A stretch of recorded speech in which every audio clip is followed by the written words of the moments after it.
Fala Fogão, tá começando a segunda edição do Radar Alvinegro nessa quinta-feira, 30 de maio. Nesse sábado agora o Botafogo vai a campo na Neoquímica Arena, nessa retomada do Campeonato Brasileiro, para poder encarar a equipe do Corinthians. Um confronto que promete ser bastante disputado. São duas equipes que chegam em alta para essa partida. O Botafogo se classificou para as oitavas da Copa do Brasil e da Copa Libertadores. Já o Corinthians conseguiu a classificação também na Copa do Brasil e na Sul-Americana. Só que no Campeonato Brasileiro a situação dos times é bem diferente. O Botafogo está perto do topo, da liderança. Já o Corinthians é o primeiro time fora da zona do rebaixamento. Então são momentos distintos e a gente vai falar sobre isso. Quem é que pode jogar do lado de lá? Quem é que pode jogar do lado de cá? Como chega cada equipe em termos de campanha para a gente poder relembrar? E além disso, quais são os problemas aqui e lá? Tem muito assunto interessante para a gente falar sobre isso. Também quero destacar aqui declarações do presidente do América Mineiro, dando conta de que o Botafogo tem parcela em atraso em relação à aquisição do Carlos Alberto. E vou falar também sobre a Conmebol, que pode multar o Botafogo em até $50 mil por conta de atraso, tanto na entrada em campo quanto na volta do intervalo. Só que antes da gente falar sobre tudo isso, eu te convido a deixar o seu like, se inscrever aqui no canal. Estamos buscando os 48 mil inscritos até dia 17 de junho. E com a ajuda de vocês conseguiremos mais uma vez bater essa meta.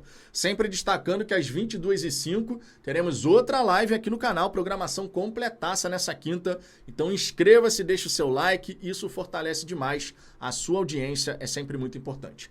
Dito isso, vamos em frente e vamos começar trazendo aqui declarações do presidente do América Mineiro, que ao portal No Ataque disse o seguinte: o que temos para receber esse ano são as parcelas do Mastriani, que já tem uma e vai pagar outra, tem a do Martínez, que vence no meio do ano. Temos algum recurso ainda do Richarlison. O que está pegando nos nossos recebimentos é o Botafogo, que tem que nos pagar $800 mil, 4 milhões e 100 mil reais, do Carlos Alberto.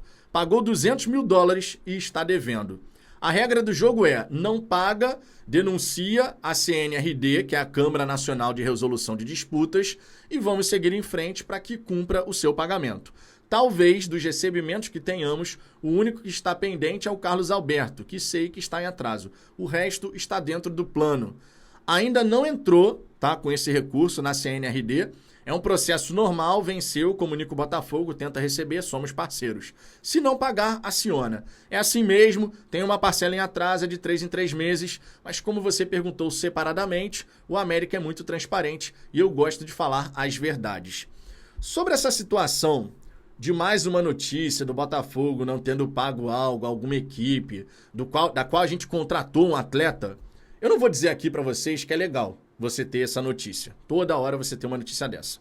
Da mesma forma que a gente celebra a grande conquista que foi você pagar R$130 milhões à vista das dívidas cíveis, daqueles credores que concordaram receber com deságio de até 90% no curto prazo, do plano de recuperação extrajudicial, foi uma conquista daquelas. Mas esse tipo de notícia aqui já está bem na cara que é uma estratégia de gestão do Botafogo. Você estica a corda, você atrasa pagamento, você deixa os credores reclamarem para depois você poder ajustar. Eu não vou dizer que eu gosto de ler esse tipo de notícia, e eu imagino que a maior parte da torcida também não goste. Porque a gente via essas notícias de atraso, tá devendo e não sei o quê, no passado. E com a SAF, a gente quer ver justamente essas notícias do pagamento acontecendo. Eu imagino que seja isso que todo botafoguense espera. Porque a gente se tornou SAF, além de buscar competitividade, também para poder ir saneando tudo, né? Deixando as contas ali em ordem e tudo mais e não fazendo novas dívidas. Então eu espero que o Botafogo, claro, possa resolver isso. Eu espero que a gente possa sempre tentar manter os compromissos em dia para que a imagem da SAF não saia arranhada. Já teve notícia recente dando conta de que empresários já começam a ficar reticentes em fazer negócio com o Botafogo, porque o Botafogo não paga as comissões. Já teve notícia do Guarani reclamando a falta de pagamento, o São Paulo reclamando falta de pagamento pelo Tietê, agora o América Mineiro em relação ao Carlos Alberto. Então, assim, não é legal. Eu entendo que não é legal e eu não vou mudar de opinião em relação a isso, porque o Botafogo pagou 130 milhões ali da dívida CIV e tal.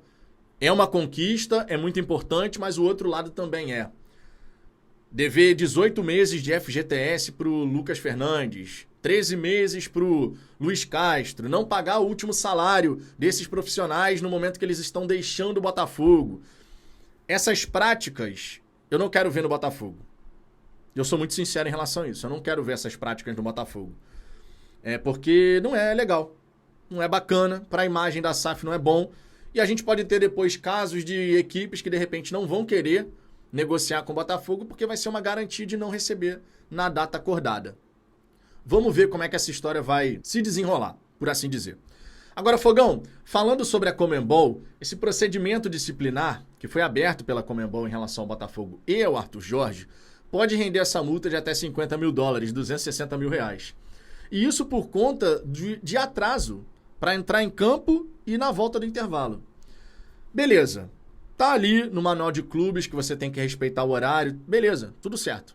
Tu pode dar uma advertência, mas como tivemos 2 casos no mesmo jogo, aí você poderia ter essa multa, porque foi, né? No mesmo jogo você teve 2 vezes a atuação acontecendo. Então isso pode motivar a Conmebol a multar o Botafogo. Mas aí fica a pergunta. É um detalhezinho. O Botafogo não atrasou uma vida. É um detalhezinho. Pode gerar uma multa de até $50 mil. Mas como é que fica a situação dos torcedores do Botafogo que foram retirados do estádio da arquibancada 15 minutos antes da partida acabar? Como é que fica? A Conmebol vai tomar uma providência? A Conmebol vai fazer alguma coisa? Ou vai ficar por isso mesmo? E como é que fica o caso dos torcedores botafoguenses que sofreram racismo lá em Lima contra o Universitário? Tem vídeo. Um monte de vídeo na internet mostrando os torcedores do Universitário fazendo o gesto de macaco para os torcedores botafoguenses.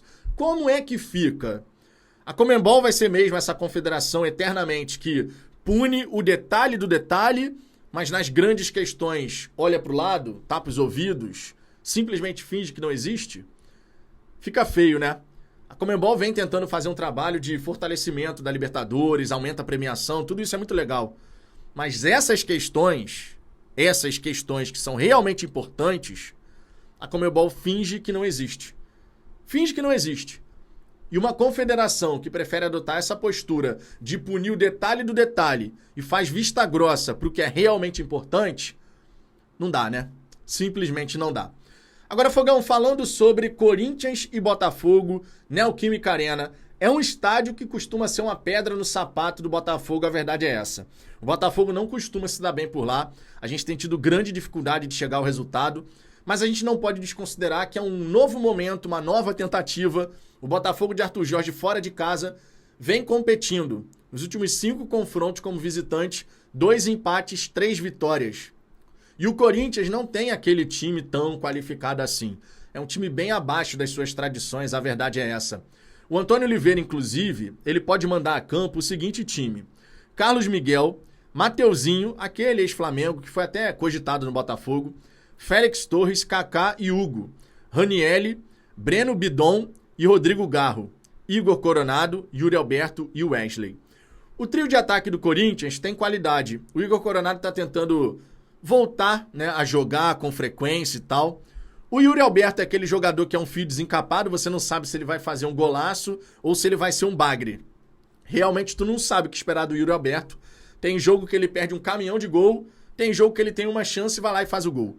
Por via das dúvidas, que a bola não chegue. E o Wesley é o garoto que está super valorizado, fez golaços contra o Fluminense, o Corinthians está querendo vender ele por uma nota, milhões e milhões de euros, né? E é um garoto realmente que está mostrando potencial. E é a esperança de grandes jogadas da equipe do Corinthians, junto também do próprio Rodrigo Garro e do Igor Coronado. São 3 jogadores que dali pode sair alguma coisa diferente. O Fagner não vai estar disponível para esse confronto, por isso que o Mateuzinho vai acabar jogando. E o Antônio Oliveira, ele está fazendo os últimos ajustes ali na equipe corintiana para receber o Botafogo. Já o Glorioso pode ter a volta do Savarino. Savarino foi poupado dessa última viagem que a gente fez a Barranquilha. Ele estava com desgaste e a gente pode ter o retorno do Savarino e deve ter o retorno. Só no dia 7 ele se apresenta à seleção venezuelana, já visando aí preparação para a Copa América. O Corinthians, que inclusive também vai perder jogador na Copa América, o Félix Torres também vai desfalcar a equipe corintiana nesse mês de junho. E a gente pode imaginar um Botafogo para esse confronto com força máxima. Você pode ter John, Damian Soares, Lucas Alter, Bastos, Hugo ou Cuiabano. Eu coloco um ponto de interrogação aí, porque o Cuiabano foi muito bem contra o Vitória e faria todo sentido ele jogar diante da equipe do Corinthians, na minha opinião.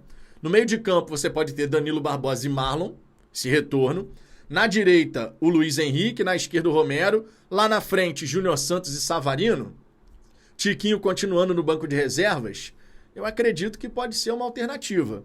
O Tiquinho voltando de lesão, né? Você pode colocar um time ali com uma questão física mais inteira e, de repente, você pode ter o Arthur Jorge mandando a campo essa equipe. Se ele decidir utilizar o Tiquinho, você pode jogar o Savarino para a esquerda, fazendo o Júnior Santos e Tiquinho lá na frente. Também poderia ser bem interessante. Você tem um centroavante, de fato centroavante, e você tem o Júnior com liberdade para circular, assim como é o caso do próprio Savarino e do Luiz Henrique. Ficaria interessante também. Você prefere o quê, Fogão?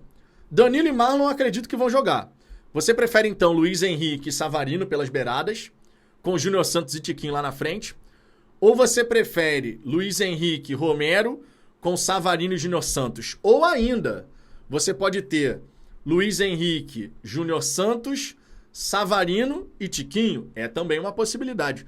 Como que você armaria a equipe do Botafogo com essas possibilidades? Comenta aqui que eu quero saber a sua opinião. Agora, para fechar esse vídeo daqui, eu quero trazer aqui para você, claro, a campanha das equipes nesse Campeonato Brasileiro até aqui.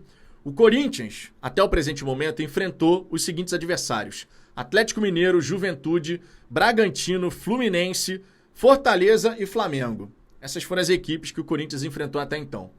Empatou em 0x0 em casa contra o Atlético Mineiro, perdeu para o Juventude por 2x0 lá em Caxias do Sul, perdeu por 1x0 no Nabi Abichedi para o Red Bull Bragantino, venceu o Fluminense por 3x0 na Neoquímica Arena, empatou por 0x0 na Neoquímica Arena contra o Fortaleza e perdeu no Maracanã por 2x0 para o Flamengo. Perceba que jogando em casa, o Corinthians também vem tendo dificuldade para poder chegar ao resultado. Pode observar. 0x0 com o Atlético Mineiro, 0x0 com o Fortaleza e venceu o Fluminense. Então tem 2 empates, 1 vitória em 3 confrontos. E só marcou gol num desses jogos, que foi contra o Fluminense. Nos outros 2 não conseguiu balançar as redes, mas também não foi vazado. Esse é um ponto importante. Nos 3 jogos que o Corinthians fez até aqui no seu estádio, não sofreu gol. E o ataque do Botafogo vem fazendo muitos gols, mesmo fora de casa. Tomara que seja mais um dia do nosso ataque inspirado. E olha, seja qual for essa disposição tática, os jogadores que vão começar, o poder ofensivo vai estar lá. Então eu espero que a gente possa realmente conseguir chegar à vitória. Tá confiante? Retomada do Campeonato Brasileiro, mês de junho, com vários jogos importantes.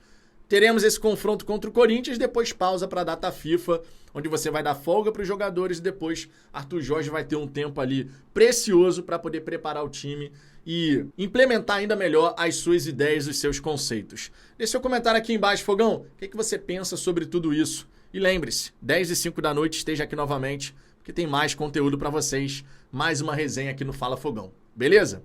Um grande abraço e até daqui a pouco.